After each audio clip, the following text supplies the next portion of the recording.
Yeah, you're right. Ah! Get away from me! Oh my god! This is the Nemesis, one of the horror genre's most iconic monsters and easily my favorite. Having made his debut in Resident Evil 3 all the way back in 1999, Nemesis has become one of the main poster children for the Resident Evil series, as well as survival horror itself. And that is for a good reason. In my opinion, Nemesis is the greatest monster the entire subgenre has to offer. He's an imposing force who plays wonderfully into everything you would want from a horror game, bringing out the genre's best traits while also adding new ones of his own. Or at least that's what he used to be. You see, in an attempt to modernize the Resident Evil series, Capcom saw fit to begin remaking its old titles, giving us brand new, polished versions of what those past games once were. And for the most part, these games are wonderful. The Resident Evil 2 remake is one of the best games the genre has to offer, and the new Resident Evil 4 remake sparked enough passion in me for the series again that I finally saw fit to make the video you're watching right now. These remakes, for the most part, are great additions to the series which make the older entries more accessible and enjoyable for newer fans. All except for one: Resident Evil 3. The remake of RE3 fails in several different ways to recreate the charm of the original game. A vast amount of content was cut, elements of the story were completely changed, and of course, there's the elephant in the room: Nemesis was ruined. Resident Evil 3 Remake takes everything that makes the original version of this iconic enemy work effectively, and either waters it down or removes it completely, giving us a much more hollow, bastardized version of the monster I love. And today, we're going to talk about just that. In this video, I plan on going in depth on the Nemesis, explaining why I feel he is the greatest monster survival horror has to offer, and then going in depth on how much of that we lost once he was remade for modern audiences. So, without further ado, let's delve into it.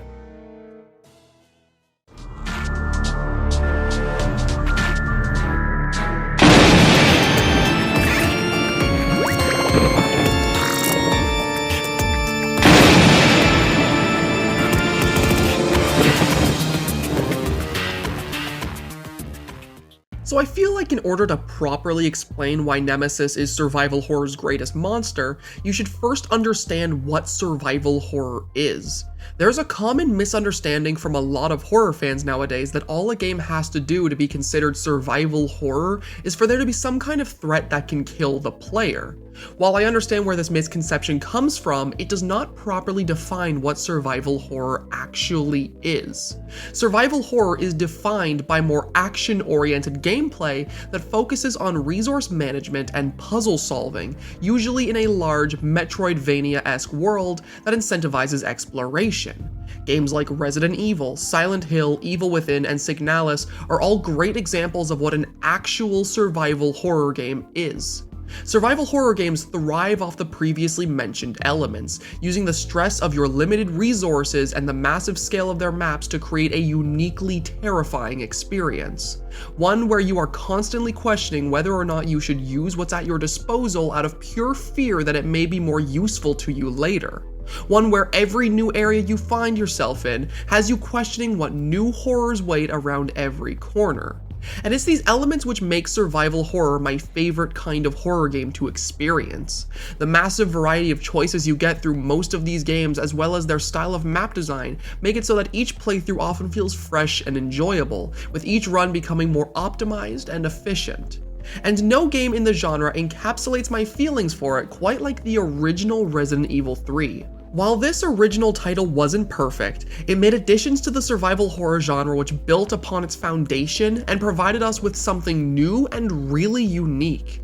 Rather than taking place in a more claustrophobic indoors location like RE1 and 2, 3 opted to give us a much more expansive and open setting with Raccoon City. This made the game feel much grander in scale and allowed for very unique set pieces the likes of which we don't often get to see from this series. Makes this new map with the addition of the game's choice-making system, which allows us to make on-the-spot decisions that can either change the game's story in minor or major ways, and you have an experience which is extremely replayable and unpredictable. And then, of course, there was the addition of the games as well as this video's poster child, the Nemesis. Now that you have a good grasp on both the survival horror genre as well as RE3's contributions to it, it's finally time we talk about Nemesis himself and how he complements both. To those of you who are unaware, Nemesis is a type of enemy which is commonly seen in the Resident Evil series known as a stalker enemy. True to their names, these enemies are large, imposing threats who are usually invincible and pursue the player through the game, appearing at seemingly random times and giving chase. Although he wasn't the first, Nemesis was the monster which popularized this type of enemy design, spawning many more like him with Jack Baker in RE7, Lady Dimitrescu in RE8, Mr. X in RE2 Remake, and many more like him. And actually playing RE3 and seeing Nemesis in action, it makes a lot of sense why this style of enemy became so popular. Being pursued by Nemesis is terrifying, even when compared to the many monsters we now have that function similarly to him. Nemesis is faster than the player, he does more damage, and he's even able to wield weapons which make him an even greater threat from long distances. He feels unrelenting, like no matter what you do, he will eventually catch up to you. And it's these encounters which act as a looming threat over our heads as we play through RE3. Even when Nemesis isn't around, it feels like he may appear around any corner, either blocking the way to an area we need to go or appearing directly behind us and giving chase. Jesus! Oh my god! Oh! Oh! Oh!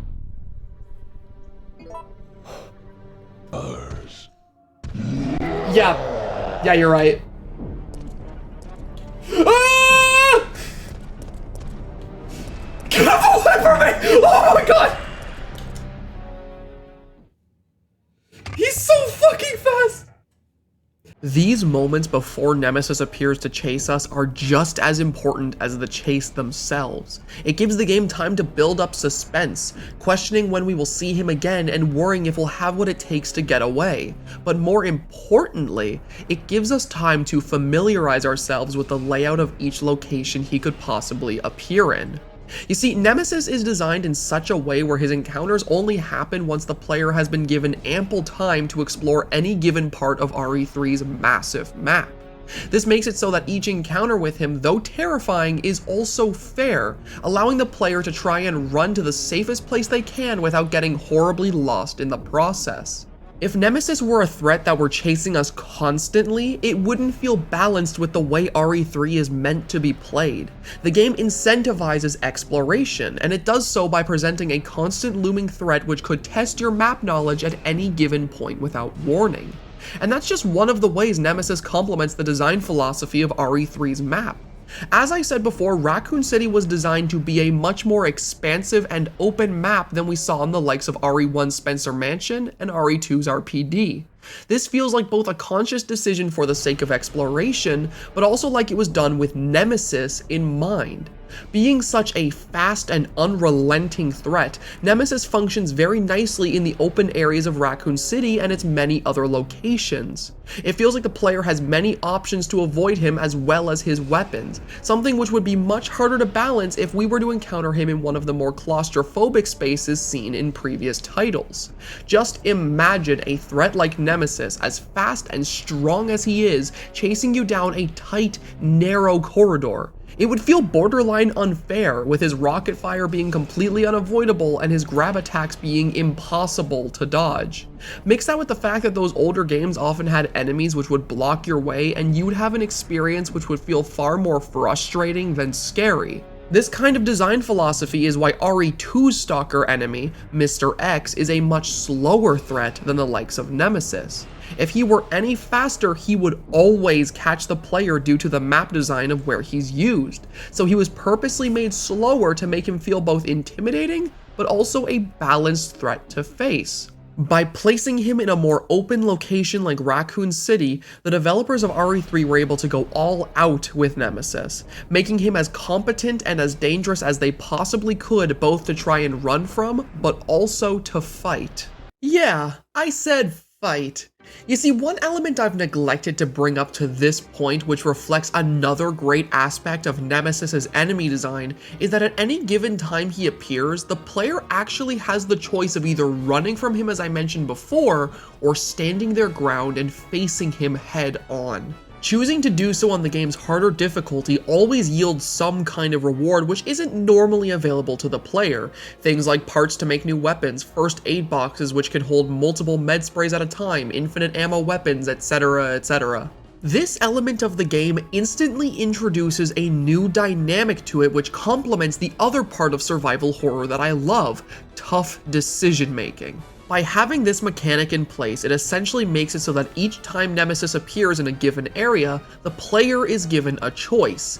Either run from Nemesis to safety, conserving your ammo and health for future enemies and encounters, or fighting him, risking your valuable resources and potentially dying for loot which will be a massive help to you in the long run.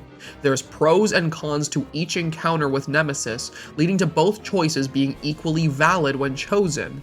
And this is accomplished by one simple factor. Nemesis is really hard to kill. Like I mentioned before, Nemesis is a very tough enemy. He's faster than you, does more damage, is a massive bullet sponge, and that's just the tip of the iceberg when it comes to the immense challenge this guy poses any given time you even think about facing him. There are mechanics present with how he interacts with you that add even more to how challenging he is. Weapons like the grenade launcher can be dodged by him with ease. If he grabs and throws you, there's a chance you won't even be able to get up in time before he picks you up again to finish you off. And just when you think you've killed him the first time you try fighting him, this happens. I love that game. It's so fun. I downloaded it and I couldn't get past the first mission. I never even got outside because I needed to put it down. It was so boring. I'll say one thing, Zach. When you get to playing RE8. You did it! Oh my god! Oh my god! Oh You're my the gamer boy! What? Shit. Never mind! Oh, just kidding. What? No! No! No! All of these elements make him absurdly difficult to kill already, and that's before I mention easily the most dangerous part of Nemesis, his intelligence. Somehow, this game made over the span of a single year from 1999 has one of the most intelligent and innovative AIs for a horror game I've ever seen. Nemesis is not just some typical monster with easily predictable patterns that you can exploit. He is a smart, dynamic enemy which is aware of what you will try to do to defeat him and actually plays around that. This much is clear from the moment we first try to fight him.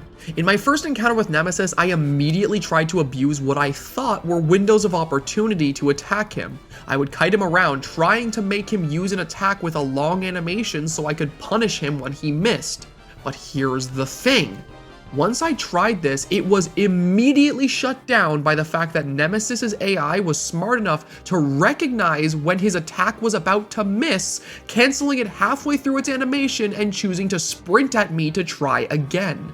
This set a precedent for how Nemesis encounters should be approached, establishing that this enemy was one who had ways to work around what would seem like easy exploits. This kind of behavior is seen even better later on with two of his boss fights, one at the clock tower and another at the dead factory. In his clock tower boss fight, we're meant to try and evade his rocket launcher as he attempts to shoot at us, trying to stall him out long enough that he runs out of ammo and faces us head on. Trying to dodge these attacks seems very daunting at first. They deal a lot of damage, move extremely fast, and on occasion Nemesis takes a longer time to fire just to add a level of unpredictability. But as you begin to play this fight, you notice that there is an area just behind these hedges where there are some objects which can block the rocket fire. Naturally, on my first couple of attempts at this fight, I tried to take advantage of this, standing behind them so that Nemesis would waste all his shots.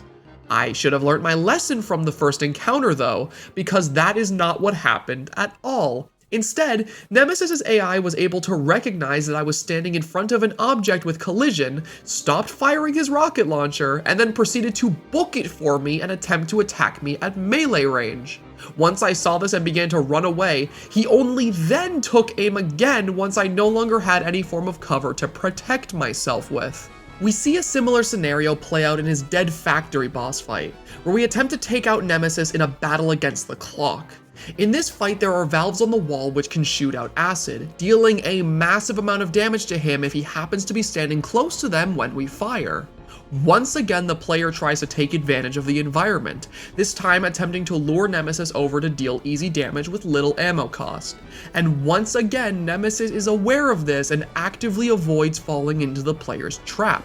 When you preemptively shoot the valves which spray the acid, Nemesis will stop dead in his tracks and actively begin moving away from where the acid will be spraying from, recognizing the threat and trying to attack you from far away. This makes for the fight being infinitely more challenging, while also introducing a fun element of using that to your advantage to shoot Nemesis from afar without him approaching right away. Both of these fights are shining examples of how Nemesis isn't just challenging because of him being a bullet sponge with high damage, but rather a complex and dynamic threat who consistently tries to take advantage of the tools it has to defeat you.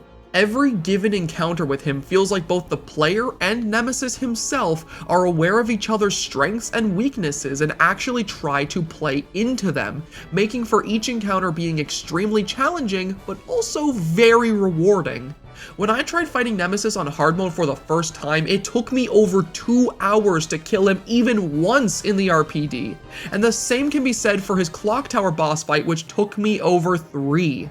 Each encounter with him is ridiculously hard, but it never feels unfair either, with the aforementioned map design and tools we're given making it feel like defeating him is very plausible. I'm not even exaggerating when I say that all these different elements at play make Nemesis easily the hardest enemy I have ever tried to consistently beat in any game I've ever played, making him always threatening no matter how many times I play RE3, but also one of the most satisfying enemies to actually beat. Yes! Yes! Yes! Oh my god! This challenge is why the decision-making aspect of survival horror is so well represented with Nemesis. Sure, you can get some really good loot as a result of killing this guy, but the amount of work you have to put in to actually kill him may not even be worth it in the long run. Challenge aside, if you go into a Nemesis encounter poorly equipped and end up spending too many resources to kill him, you may end up in a very tough place for the future events in your playthrough. Just take a look at what happened to me in my hard mode playthrough after I killed him for the first time. I took him down using all my grenade launcher ammo, all my shotgun ammo, and I ended up using up all my healing items. This left me with nothing but my dinky little pistol for a very long time, which proved to be a massive issue once I started encountering large groups of zombies, zombie dogs, and drain demos, all of which I was extremely ill-equipped for. And if you thought that was the worst of it, the cherry on top happened right as Nemesis began pursuing me through Raccoon City, with my only escape route being through all those enemies that I neglected to kill due to me not having the resources to effectively do so. If you have what it takes to kill Nemesis and you have resources to spare, it is a very worthwhile venture to do so. However, if you end up spending too much in the process, your playthrough, at least for a little while, will become hell. And that is a major factor in how Nemesis perfectly complements the survival horror philosophy of forcing the player to make very hard decisions. The other way he does this is by perfectly playing into RE3's choice-making system that I mentioned earlier. The choice-making system was one that was introduced to make up for RE3's lack of multiple campaigns, giving the game a large amount of variety in each of your playthroughs with just the one story mode. Each time this mechanic comes into play, the game momentarily comes to a halt, with a problem being presented to you and the game providing 2 different ways it can be solved. Usually, the 2 choices provided have some pros and cons to them, allowing the player to find out for themselves which choices they want to go for as they go through the game several times. And nothing exemplifies this like the scenarios where Nemesis is utilized. Much like facing him in regular gameplay, the choice-making system provides multiple different ways of dealing with him that often give you the choice between a safer option and a riskier one with rewards. On top of this, we also see options which directly impact our encounters with Nemesis without even realizing it until those moments come to pass. 3 prime examples of how Nemesis complements the choice-making system can be seen at the cafe, at the clock tower, and at the cable car. The first 2 examples I mentioned function very similarly to how I described a regular Nemesis encounter, with there being an option which allows us to quickly evade Nemesis, and one which allows us to face him head-on for some kind of reward. At the cafe, when we're spotted by him, we're given either the option of hiding in the sewers or hiding in the kitchen. The sewers, the much safer option, allow us to successfully hide from Nemesis, causing him to leave the building with no further confrontation. This option is a very convenient one where we easily bypass an entire section of the game where he would otherwise be pursuing us. The other option of hiding in the kitchen is one where we choose to go on the offensive, throwing a lamp into a room with flammable objects when Nemesis isn't looking and getting a free loot drop out of it basically for free. This option is a great way to get one of Nemesis's many valuable loot drops with very little work being needed, but it has the disadvantage of telling him our location and causing him to pursue us through Raccoon City. We see a similar set of events play out at the clock tower when we're confronted by him there, with the option of shining the light in his eyes giving us an easy way to avoid facing him entirely, while choosing to electrocute him giving us another loot drop at the cost of him appearing to chase us through the rest of the area. These 2 scenarios are wonderful examples of how Nemesis's overall risk and reward style of gameplay show itself in other elements of RE3, complementing the choice-making system and adding a new layer to how the player goes about their playthroughs. But what about the 3rd example at the cable car? Well, that one is a special case that isn't even immediately apparent when we get the choice for it. When we get on the cable car and it begins to crash, we're given the option of either jumping out the window or using an emergency brake. Whichever one we choose seemingly changes very little, with it having barely any consequence over the events that happen in the clock tower itself. It's only when we arrive at the Nemesis boss in the courtyard that we begin to understand the impact that our decision has. Choosing to jump out the window gives us the boss I talked about earlier, where we face Nemesis in his regular form, avoiding his rocket fire as we wait for him to run out of ammo. Choosing to use the emergency brakes, however, sparks an entirely new encounter where Carlos comes in to save the day, destroying Nemesis's rocket launcher and creating a new Nemesis form which acts as a bridge between his first and second forms. In this encounter, we get a look at Nemesis's tentacle attack, which becomes a staple of his second form, and we get to see a much more aggressive, melee-focused fight.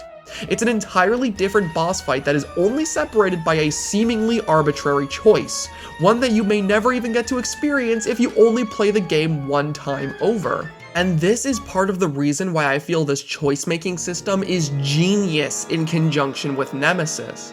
As well as keeping the experience of RE3 fresh for the player, it also adds a layer of unpredictability to any given Nemesis encounter, making it feel like any small choice will have a butterfly effect that causes his behavior to change entirely. It feels like every decision you make impacts both the gameplay and the story, making it harder and harder for both the game and Nemesis as an enemy to become stale. And speaking of the story, gameplay isn't the only way this game masterfully utilizes Nemesis as an enemy. The story, although very simple at times, does absolutely everything it needs to convey to us just how much of a threat Nemesis is. So with that in mind, that is what I would love to talk about next. The story of RE3 does a wonderful job at not only conveying the threat Nemesis poses to us, but also doing so in such a way where every single time we triumph over him, it is extremely satisfying. This much is evident from the very start of the game. We follow Jill as she runs through the zombie-infested streets of Raccoon City, killing any and all zombies in her way and trying desperately to find any friendly faces amidst the chaos. Eventually, as we make our way through the city streets, we get a glimpse of our old friend Brad from RE1 fending off some enemies and quickly running away. Following him, we eventually meet him in an old rundown cafe, helping him fend off a zombie that was about to kill him before we arrived. At this point, we're expecting to be met with an old friend who may be able to help us, but instead, we're met with a terrified, broken person who speaks to us hysterically. He goes on to us about how someone or something is in the city with them, and it won't be long until it's killed any and all members of the STARS unit. Before he can elaborate any further, he runs from the cafe, leaving us to sit with what he said. By this point in the game, as we continue through the city, we're left to wonder what he was talking about. The only glimpse of this monster we got before was on the title screen of the game, ominously staring at us before we started the campaign. We don't know what this thing is capable of or why it has Brad so shaken up, but we know from the context of the cover and from his dialogue that whatever it is, it's far worse than any zombie we'd encountered before. And as we arrive at the RPD, those fears are immediately validated as we see what happens next. Jill! Brad! We've gotta...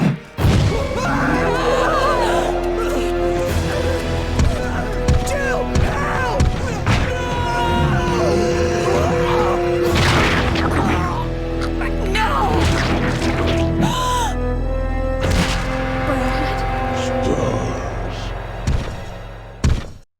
We see Brad again, injured and afraid, seemingly trying to warn us of something before Nemesis appears with no warning, making his presence immediately known by killing off a previously established character like he was nothing.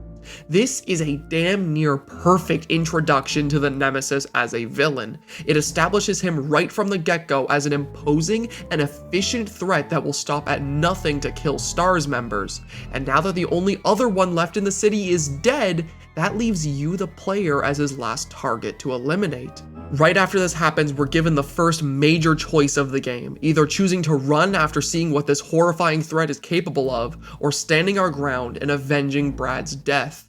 Whichever we choose has its own benefits and drawbacks, but no matter which we go with, one thing is certain. Nemesis is now active, and he could appear at any given point to hunt us down. And oh boy, does he ever do that. Almost every single major story event in the game works to show us how Nemesis earns his name, with each major encounter with him making a dire circumstance all the more hopeless. There are several events in the game that act as great examples of this, but I feel none work nearly as well as what happens mere moments before the clock tower boss fight I talked about previously. You see, very early on when we're still in Raccoon City, we're told by Carlos and Nikolai that the clock tower may be our only hope of escape. Umbrella had told survivors that anyone who rings the bell to the clock tower will signal a rescue helicopter to evacuate the city. So from there, we have a very clear goal in mind: power the cable car that can bring us to the clock tower and ring the bell. We spend a large portion of the game working towards this goal. Practically all of our time in Raccoon City itself is spent hunting for the resources we need to power the cable car. And once we manage to do that, we spend the entirety of our time in the clock tower itself attempting to scale it and ring the bell. After all that though, we managed to reach the top, and after placing the correct gear in its proper place, the bell is rung and our rescue can happen. Finally, we can escape this nightmare. Finally, our struggle is over. At least, that's what we think.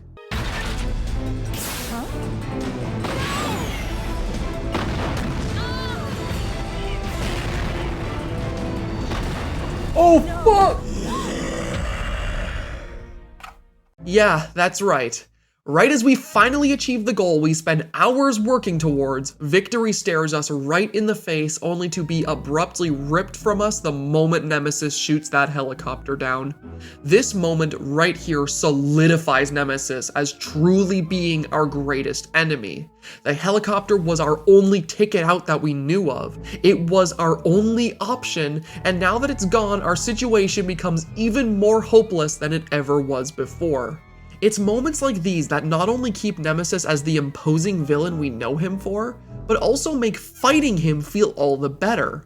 After seeing stuff like this happen, you actively want to kill this thing. You want to avenge your fallen friends. You want to get revenge for all the times it set you back. And what's great about this is that the story also does a wonderful job at making your triumphs over Nemesis feel really good.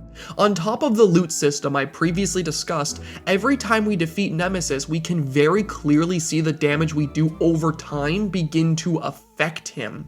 His trench coat begins to tear off, eventually causing him to transform into a much more unstable form where his body can clearly be seen deteriorating. And by the end of the game, we do so much damage to him that he is essentially reduced to a limping corpse which desperately crawls at us. Seeing this happen over time feels amazing because every single time Nemesis transforms and deteriorates like this, it always happens as a result of us defeating him. His second form comes after his defeat at the clock tower, mere moments after he shot down our last chance of escape, and his final form is achieved only after we literally melt his body using acid in the dead factory. Hell, you can tell the developers knew how good it felt to beat Nemesis, because after you finally thwart him in his final encounter, you literally get the option to finish him off in as badass of a way as possible with no changes to the story beyond that point. Just a satisfying way to finally kill off a foe which has done nothing but torment us through our whole playthrough. The storytelling of RE3 does a wonderful job at establishing a threat that feels like an immovable wall, a monster who is stronger and more dangerous than us, who actively thwarts every attempt we make to flee the city. This not only does a fantastic job at adding to the overall horror of the game, but also allowing us to feel amazing every single time we're able to triumph over this seemingly unstoppable threat, with every encounter after showing him become weaker and weaker until the very end where he's a husk of his former self. And speaking of that final fight, while I feel that the story does a good job at conveying this idea, it's also shown to us wonderfully through the design of Nemesis and his many forms throughout the game. So that is what I would love to talk about next. Nemesis's design in the original RE3 is one of the most effective designs I have ever seen for a monster. It perfectly conveys to the player from the moment we see him what kind of monster he is, and as the game goes on, it does an amazing job at showing the damage we do to him. His base design is absolutely the most effective in my opinion, blending together both simplistic elements and gruesome details to make it all the more striking. The moment we look at Nemesis, we can immediately tell what kind of monster he is. He's depicted as being far more composed than your traditional zombie, adorned in a sleek black trench coat and usually carrying some kind of weapon. These elements tell us from a moment's glance that Nemesis wasn't created by accident like most of the other monsters which infest Raccoon City, but rather he was specifically designed by Umbrella for the purpose of hunting us down. Even minor elements can be seen at play here to sell that idea better, like the stitching around his face clearly showing that somebody was working on this thing, or the strange tentacles which burst from his skin indicating that he was made through some other means than just the T-virus. Every element at play with Nemesis's appearance does a wonderful job at showing off an intelligent and intimidating bioweapon who is leagues above any other monsters we can expect to see in the game, making it very clear in our minds who the main antagonist is. Taking a look at his second form, it's interesting to see how many of the previously mentioned elements are still at play, but are now being used to convey something very different. Second form Nemesis is much more damaged and unstable than his first form counterpart, and it's interesting to see how that's been shown to us through the design without too much being changed for him to still be recognizable. Gone is his iconic trench coat, allowing us to take in all the grisly details of Nemesis's body.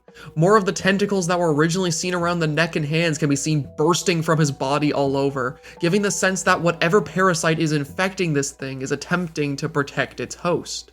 I love this design a lot because it still looks like the Nemesis we know and love, having almost all of his iconic features, but it still feels distinct and new. It does a fantastic job at showing the damage we do to him over the course of the game, with even little details like the fact that he no longer wields weapons or the fact that he now walks with a limp selling this idea even better. It's also a great bridge between the Nemesis design that we get to see for most of the game and the monstrosity that he eventually turns into once he finally transforms into his final form, carrying minor elements of both. And speaking of that final form, the third design of Nemesis is definitely the most drastic departure from the previous two I've discussed here. This form, rather than trying to resemble the Nemesis we've seen through the entire game, goes a completely different route, depicting a massive monstrosity that looks and behaves as if it's on its last leg of life. This design barely even reflects anything that was once vaguely human, crawling like an animal and having parts of the parasite inside of it replacing lost limbs and overcompensating for the immense amount of damage done to it. I love this design for Nemesis for a very different reason than the previous two. I feel like the way this thing looks and the way it crawls around rather than selling the idea of some grandiose final form instead gives the opposite effect, making him seem more like a dying, wounded animal that's fighting for its life. This final battle does a perfect job at showing just how much we've overcome Nemesis, with Jill being stronger than ever and him being reduced to a shambling husk of his former self. It may not look badass or even close to what he originally looked like, but I feel like that's what makes it effective. It allows Nemesis to stand out a lot more from Resident Evil's other final bosses, which usually fall under a similar design principle to one another, giving the fight its own identity and making the game's climax all the more satisfying. These three designs, when used in conjunction with the way he's presented in both the game's story and gameplay, paint a very clear picture of why I believe the original RE3's Nemesis is the greatest monster survival horror has to offer. He perfectly complements every element that makes playing survival horror so enjoyable, forcing you to explore and learn your way around the map and providing you with stressful, on-the-spot decisions with how you're meant to avoid him. The story builds him up to be a truly horrifying threat, both making every encounter with him feel more intimidating than the last, but also making it so that every victory feels truly earned and rewarding. His design sells this idea even more, with his base design selling the idea of a competent and intelligent threat at a moment's glance, and his other two designs clearly showcasing the severe damage we do to him over the game's campaign. It's clear to see from playing RE3 that a lot of love went into Nemesis, with it feeling like the developers put their all into creating one of the most effective and terrifying monsters they could, one who was worthy of having his name on the title of the game. And my god, did they ever succeed at that. So now let's see how they somehow fucked him up.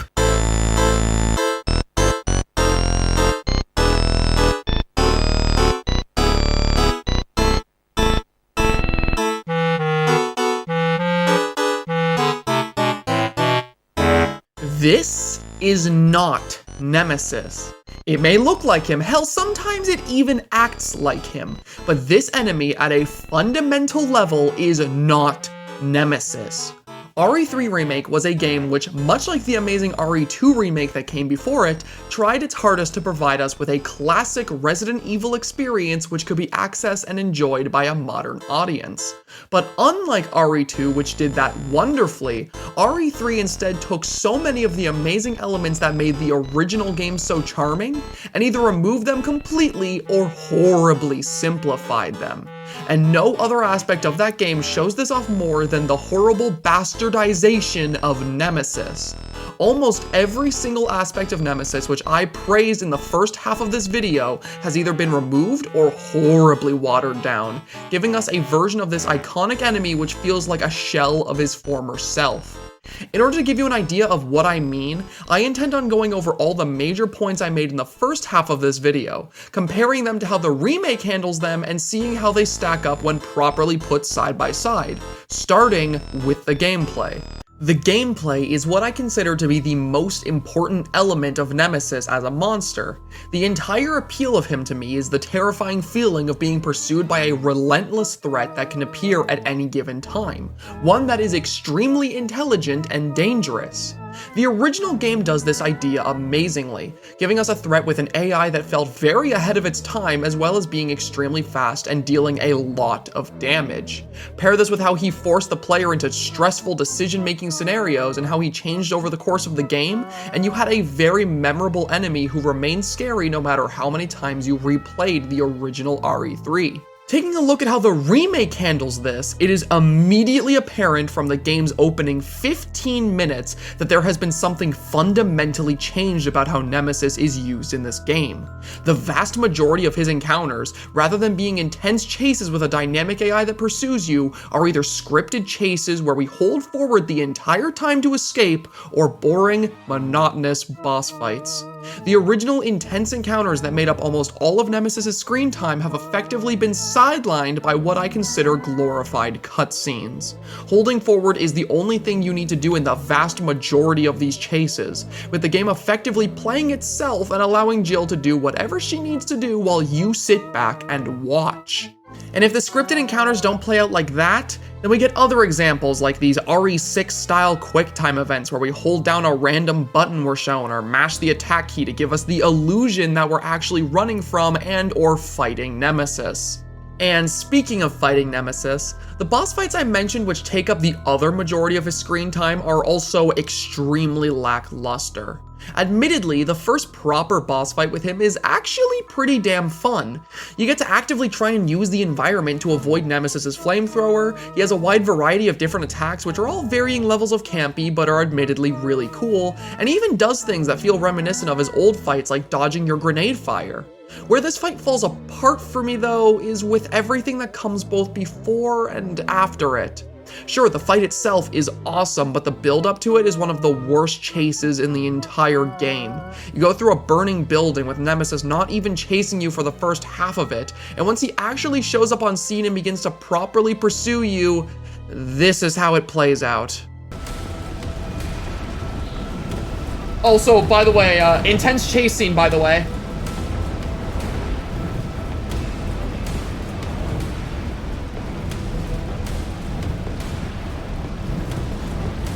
And really intense chase over here, guys. I'm really scared.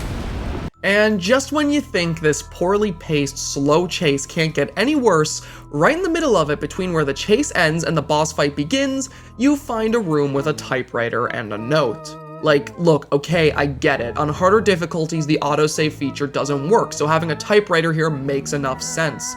But I feel like there was a much better way to go about this that doesn't ruin the pacing of this entire sequence.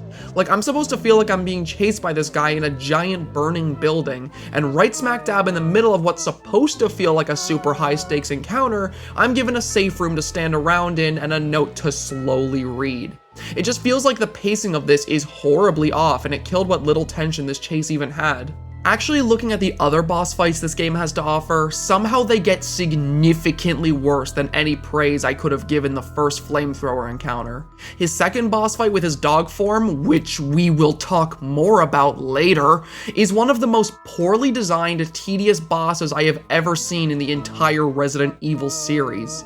The entire fight is built around the idea of dodging around him, baiting his extremely slow, choreographed attacks while waiting for him to eventually start running around on the walls so we can shoot him down using the mine rounds we're provided.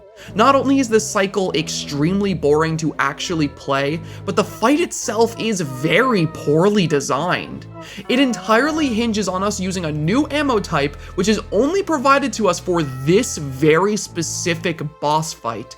And not only that, but the ammo is given to us for a weapon that a player may not even find in the area leading up to this fight. Sure, the office you need to go to in the sewers is pretty straightforward to find, but that doesn't change the fact that some players may go through that entire area without even finding the grenade launcher, leading to this fight being significantly harder and a lot more confusing. This style of game design to me makes absolutely no sense with the way that the RE series is meant to be played. If a fight like this relies so heavily on one specific weapon that it repurposes a version of its ammo to be used for this fight and this fight only, then that weapon should be mandatory to continue, not an optional one that can easily be missed on someone's first time playthrough. Preferably though, there should never be a fight in these games that rely on only one of your tools to be understood and defeated. This fight is possible without the grenade launcher, but it's so much harder and more annoying that I wouldn't be surprised if someone genuinely believed it was impossible. While trying to collect footage for this very example, I literally couldn't beat the boss before running out of ammo. He's that durable without mine rounds. And even when you do have the weapon you need for this fight, it's still a drag to get through because it essentially requires you to wait for him to do the same thing over and over again before you start attacking to try and get the maximum value out of your resources. This fight overall is absolutely terrible and shows a very bad turning point in the game's quality, setting a very bad precedent for what was to come after. Hopefully, I thought, the next fight wouldn't be nearly as bad. Oh my fucking god, it's the same fight again. Yeah, for some reason the developers loved that dog boss fight so much that they decided we needed to fight it twice. This time with the fun new addition of Nemesis having ads and Carlos screaming in our ear the entire time. This fight is somehow even worse than the first dog Nemesis encounter, with the extra addition of the zombies adding nothing but extreme frustration to all my attempts. What happened to me time and time again while trying to beat this fight was that while I was focused on shooting, you know, the boss, one of them would sneak up on me and end up biting me from behind because the way the camera works in this game makes it so you literally can't see them coming. Now, you may point out that I should try to kill the zombies before going to attack the boss, which is what you'd assume to be the right choice, but the thing is that these zombies constantly respawn, meaning that it isn't worth it to bother unless you want to run out of ammo before the fight ends. What this essentially leads to is this fight playing out exactly like the previous one, with you running around the edge of the arena trying to avoid Nemesis's attacks while also kiting zombies until eventually he decides to run on the walls again so you can shoot him off, this time with big red buttons you shoot rather than mine rounds. It's tedious, it's annoying, and it's somehow even worse than the previous fight. Moving on, we finally arrive at the final boss, which for the most part really isn't that bad. Sure, it's very different from the original and feels a lot less unique, but mechanically speaking, it's not that bad. Avoiding the attacks is easy enough, and shooting at the bulbs to stun him so that you can power up the giant electric cannon is decently fun. That is until you decide to do this shit on Inferno mode. Okay, I get it. Really, I do. Inferno mode is supposed to be hard. It's meant to be the hardest difficulty the game has to offer, so naturally it makes sense that the final boss would be very challenging. But this goes way too far and just ends up feeling frustratingly unfair. In the Inferno mode version of this fight, the cooldown between Nemesis's attacks is essentially non-existent. What this means is that every single time one of his attacks ends, a new one immediately starts up again, which leads to this.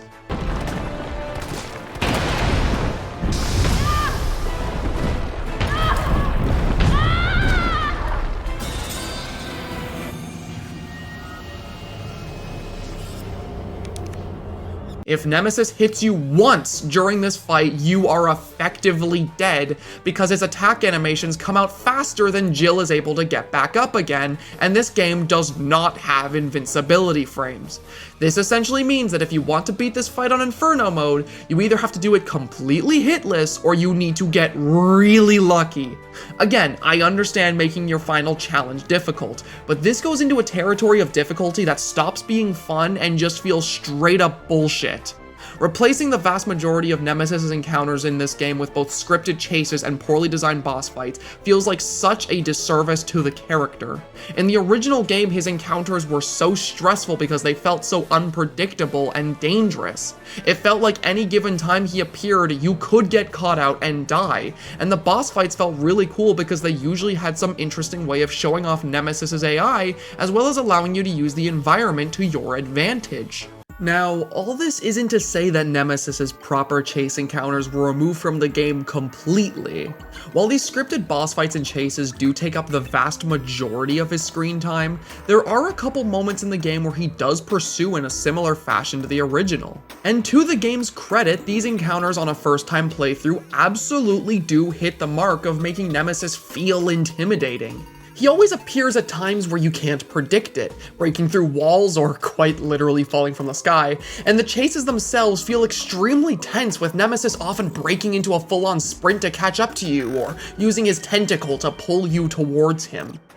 These encounters completely fall apart, though, the moment I show you this clip. Are you watching? You watching? Alright, watch this. Watch this.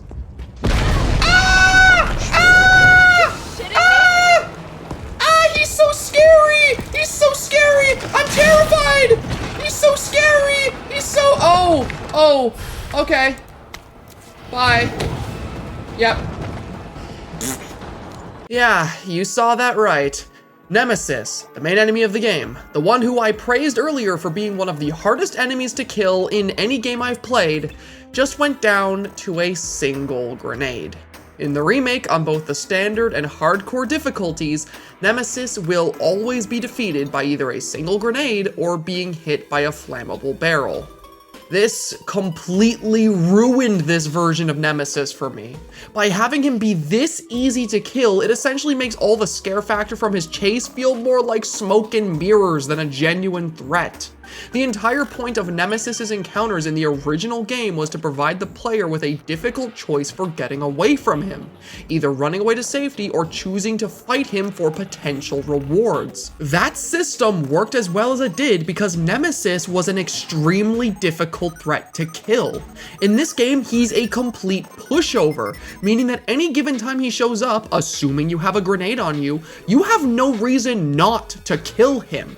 In my later playthroughs of this game, anytime Nemesis showed up, I saw him more as a glorified pinata than an actual threat, an easy way to get myself some much needed pistol upgrades or shotgun shells. Wow, what a reward for besting the Nemesis. 6 shotgun shells. I hate this game. Oh, and just when you thought that the decision-making aspect of facing Nemesis couldn't be any more watered down than it already was, the whole choice-making mechanic that was in the original RE3 just straight up doesn't exist in this one. Instead, everything always plays out the exact same way every single time with no variation. So that level of unpredictability which came from that mechanic is completely gone. For the few times that Nemesis actually pursues you like he did in the original game, he is a massive joke who goes down with ease, giving you little in the ways of rewards and having next to no variation in how these events happen. And when these encounters aren't in play, they've been replaced by either glorified cutscenes which are being presented as if they were chases, and boss fights which for the most part have one or many glaring issues with them.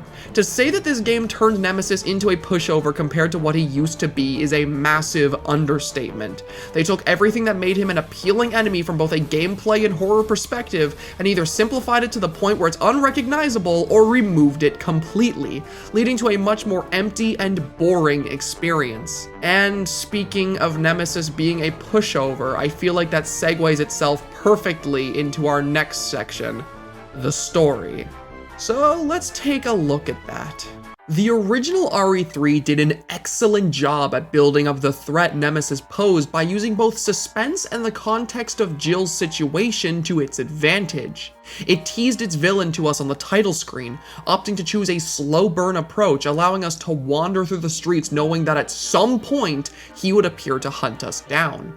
And when he finally did, it was absolutely terrifying for 3 key reasons. Firstly, this first scene with Nemesis happens out of nowhere, establishing a precedent that he could appear at any given time without warning. Secondly, it showed his efficiency, with him literally being introduced, killing someone within mere seconds of his arrival. And finally, it presented the threat he posed to us, with the person he killed being the only other STARS member left, leaving us as his only target. The original game with Nemesis's introduction and continued use in the story presented him as an extremely efficient and competent threat, one which we would have to overcome despite the massive odds against us, and one which we would face for the entire game. Looking now at how RE3 Remake handles this, it becomes apparent from literally the first 5 minutes of the game that this same level of care was not taken when writing this version of the character. He literally appears within those first 5 minutes, giving us no time to breathe and having no sense of build-up or suspense leading to his reveal. And as well as that, this opening sequence sets up the exact opposite precedent that his first appearance in the original did. This version of Nemesis is an incompetent joke. In this first encounter where we get to see him active, we see him slowly chase Jill down the hall of her apartment complex only to be immediately stopped by a bookshelf that she throws in front of the door. Never mind the fact that he was clearly shown to break through the wall, now a bookshelf is enough to stop him. And I know what you're gonna say. We've seen this kind of stuff done in the previous games before. Mr. X could be seen breaking through walls in RE2 and stuff stops him just as easily, and you don't see me complaining about that. But here's the thing. Those instances where Mr. X is stopped by things like doors or objects in his way are always, and I mean always, within the confines of gameplay. It's unrealistic to expect him to be able to break through things every single time he gets the opportunity, movie. But once we see how he's presented in the cutscenes, it's always consistent. He breaks through walls multiple times to cut people off, and he literally pries the doors open to an elevator at one point. During scripted events, Mr. X is just as competent as we'd expect. This sequence with Nemesis is one such scripted event, so him being completely stopped by a bookshelf is just odd. Now, this could easily be seen as me just being overly nitpicky, and if this were the only instance of this, I would absolutely agree with you that I'm being way too harsh. But here's the thing.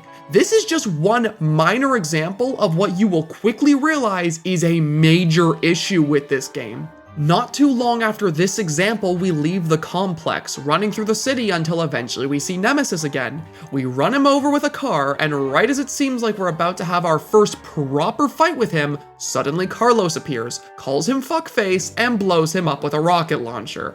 About 15 minutes into the game, and so far we have stopped Nemesis with a bookshelf, run him over, called him fuckface, and blown him up, all before he's even killed anyone, or we've even had the opportunity to interact with him outside of poorly done scripted chases or RE6 style quick time events.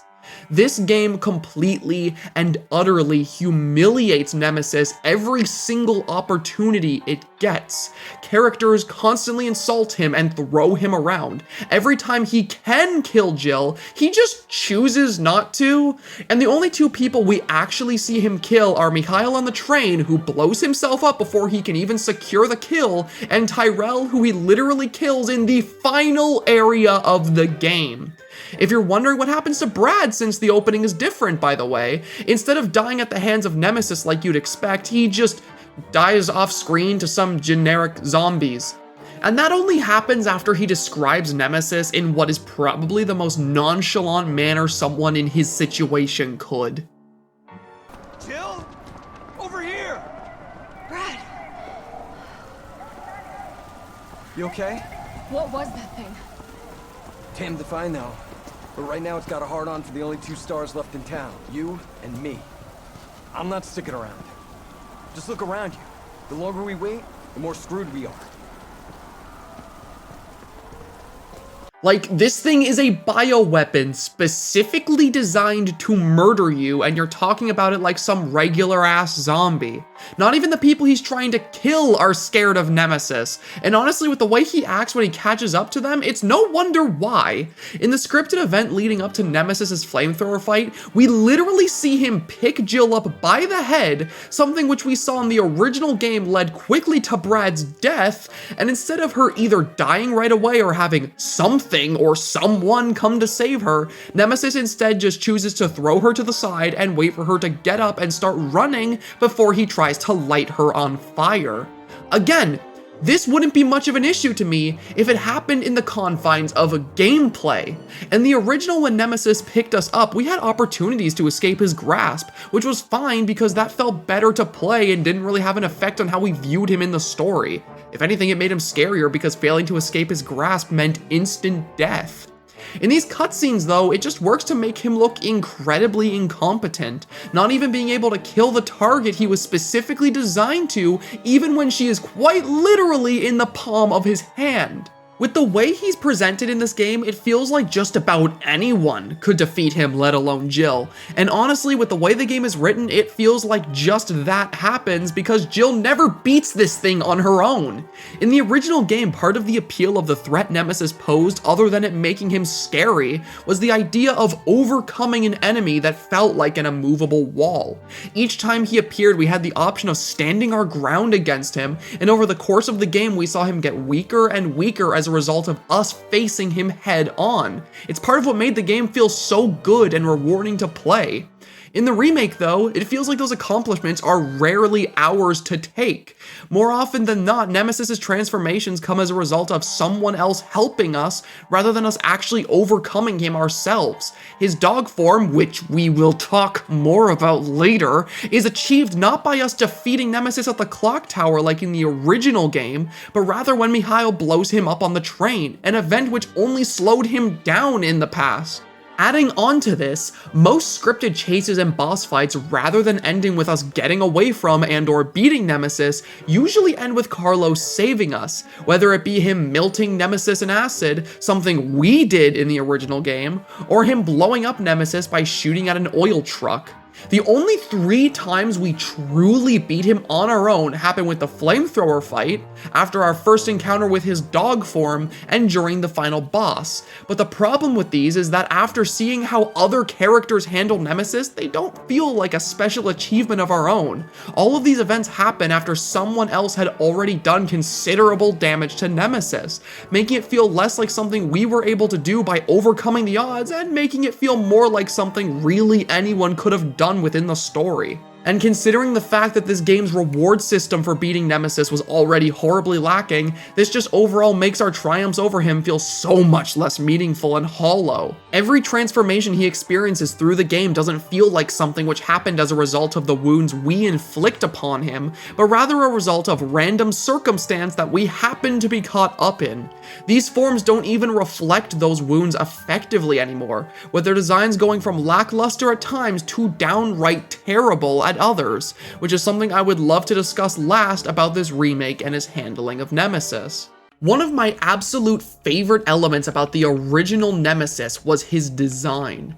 As I said before, I feel like the way he looked in the original RE3 was able to perfectly convey the danger the character posed to us at a simple glance.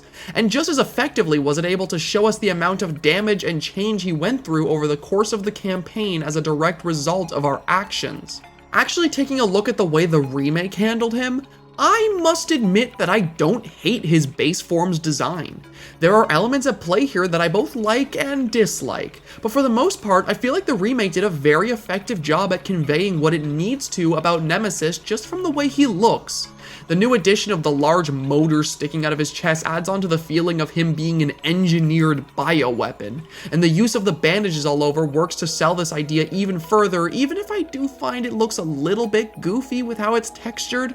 I feel like the trench coat was a bit more effective, but I won't really complain about what we got here since I feel it does sell the same idea in a new and interesting way. Where my main issues start to arise with the base design though is when we take a look at the face.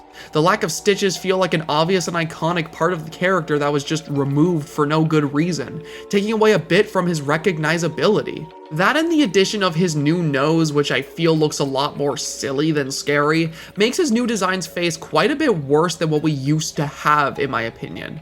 Not necessarily terrible, but not as good as the original. Overall though, I quite like this design. If you prefer this one over the original, then I totally get it. It does an effective job at conveying what it needs to from just looking at it, and it's close enough to what Nemesis should look like that the character is still recognizable.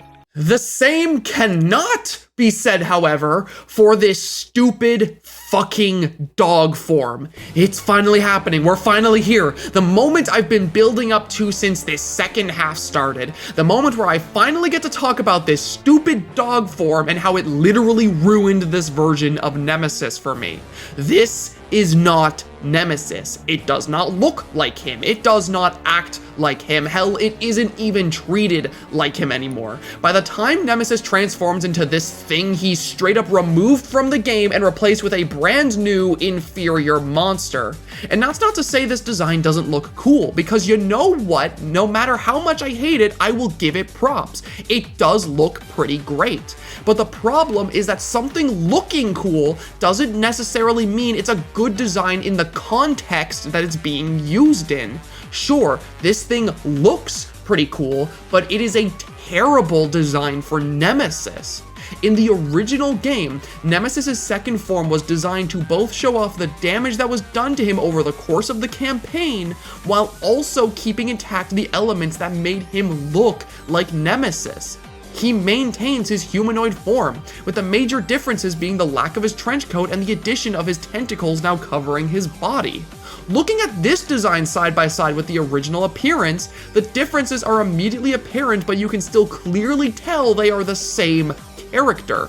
The same can't be said for his second form in the remake, which throws this entire design philosophy out the window in favor of turning him into some giant quadrupedal beast.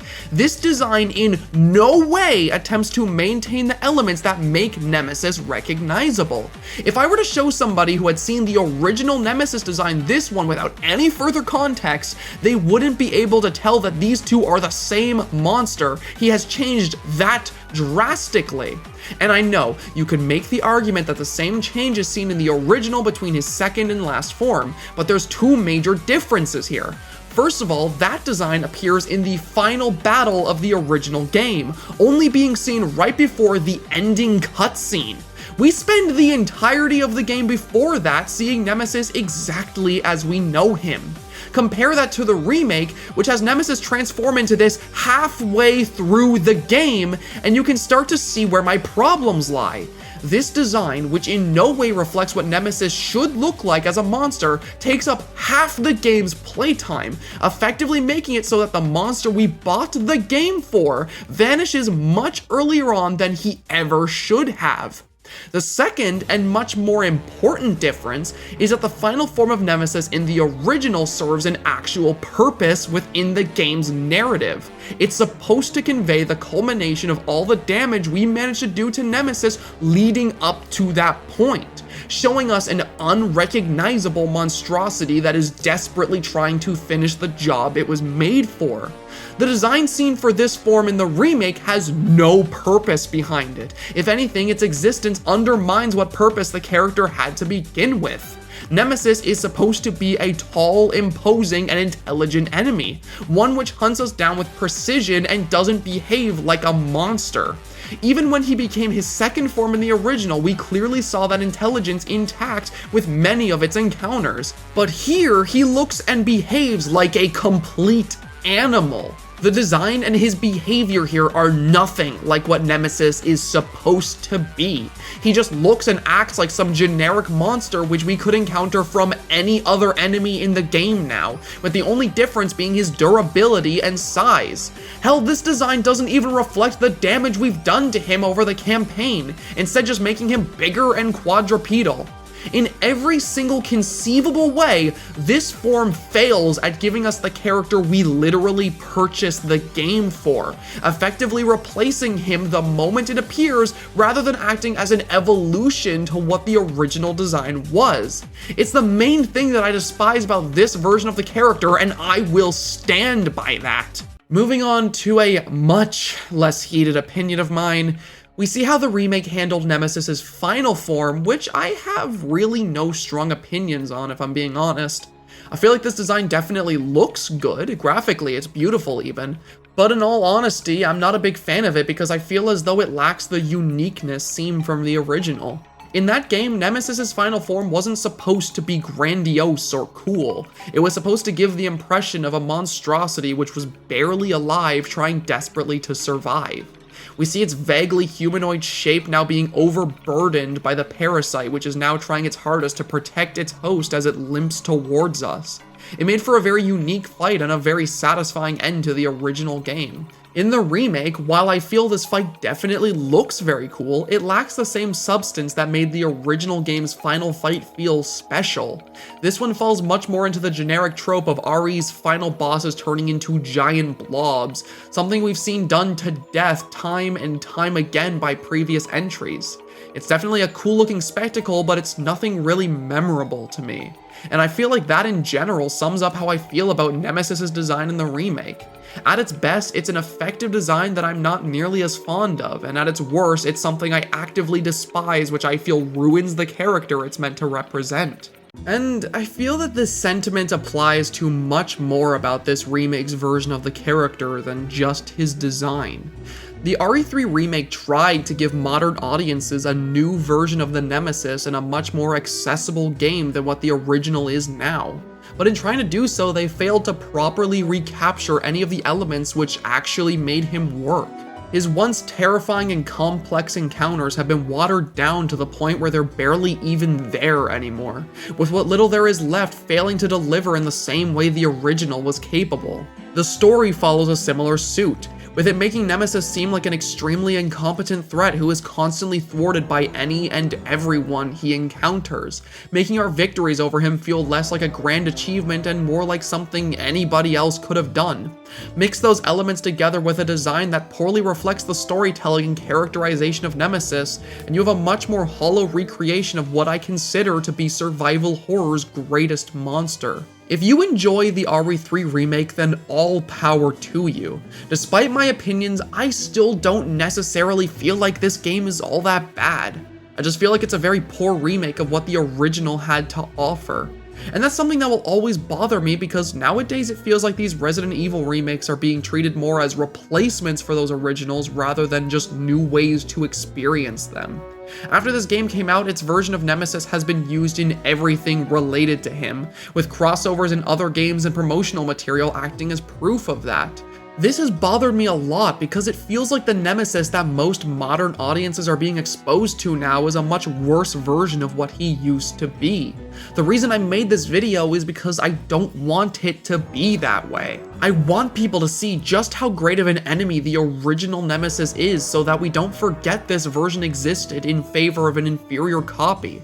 And I really hope that by posting this video, I was able to do just that. If you made it to the end of this huge video, then genuinely thank you so much for watching.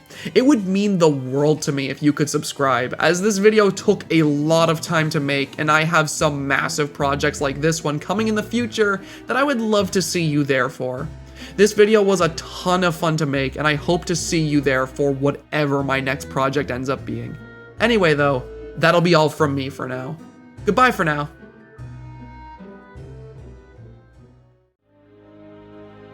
So, the good things about RE3 remake. The beginning, the graphical fidelity.